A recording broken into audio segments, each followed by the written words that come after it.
ఎందుకంటే వాళ్ళు వద్దన్నారు. ప్రేమ పెళ్లి వద్దు అని అన్నారు. వద్దనంగానే వీళ్ళు చనిపోయారు.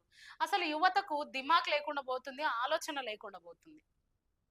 ఇంత మీకు నాలెడ్జ్ ఎందుకు లేదో నాకు అర్థమైతలేదు. నిన్నటికి నిన్న లావణ్య గూడా ఒక డాక్టర్ చదువుకుంటూ అంత మంచి స్టేజ్‌లో ఉండి 23 సంవత్సరాలు తల్లిదండ్రులు కూలో నాలో చేసి ఆమెను పెంచి పోషిస్తే వాడెవడో నీ కులం తక్కువ అన్నందుకు ప్రేమించినోడు కులాన్ని బట్టి మాట్లాడుతున్నావు నువ్వు మనిషివేరా అని వాడిని గల్ల పట్టుకొని గుంజి కొట్టకుండా ఈ అమ్మాయి సూసైడ్ చేసుకొని చచ్చిపోయింది. వాడు 4, 5 రోజులు జైల్‌లో ఉంటాడు. బయటికొచ్చేస్తాడు.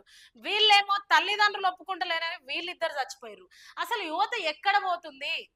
తల్లిదండ్రులు ఏం చేస్తున్నారు? ఆ తల్లిదండ్రులు ప్రాణాలు పోయిన తర్వాత ఏడవడం ఎందుకింకా? ఆలోచించండి యువత. చూడండి, ప్రేమ కారణంగా అనేక మంది ఇప్పుడు జరుగుతున్న సిట్యుయేషన్స్ ఇవే అన్ని. ప్రేమ కారణంగా అనేక మంది యువకులు క్షణిక ఆవేశంలో ప్రాణాలు తీసుకుంటున్నారు. ప్రేమలో మోసపోయామని కొందరు. నిన్న జరిగింది అదే. ప్రేమలో నేను మోసపోయినా, కులాన్ని బట్టి మోసపోయినా, అన్నిటిని బట్టి నేను మోసపోయినా అని చెప్పేసి ఆమె సూసైడ్ చేసుకొని చచ్చిపోయింది.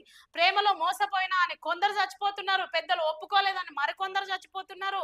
తమ 100 ఏళ్ల జీవితం 20 ఏళ్లలో, 25 ఏళ్లలో వాళ్ళ జీవితాన్ని 100 ఏళ్లకు ముగిస్తున్నారు. అయితే ఇందులో ఒక విషయం ఆలోచించాల్సింది ఏందంటే, బ్రతకడానికి ధైర్యము తక్కువే అవసరం. చనిపోవాలంటే చాలా ధైర్యం కావాలి. ఆ చాలా ధైర్యంలో కొంచెం ధైర్యం ఉన్నా బ్రతకొచ్చు. అది ఆలోచించండి. యువత మేలుకోండి. మంచిగా చదువుకొని ఎందుకు చనిపోతున్నారో ఒకసారి ఆలోచించండి. పెద్దలైన వారు కూడా ఆలోచించండి.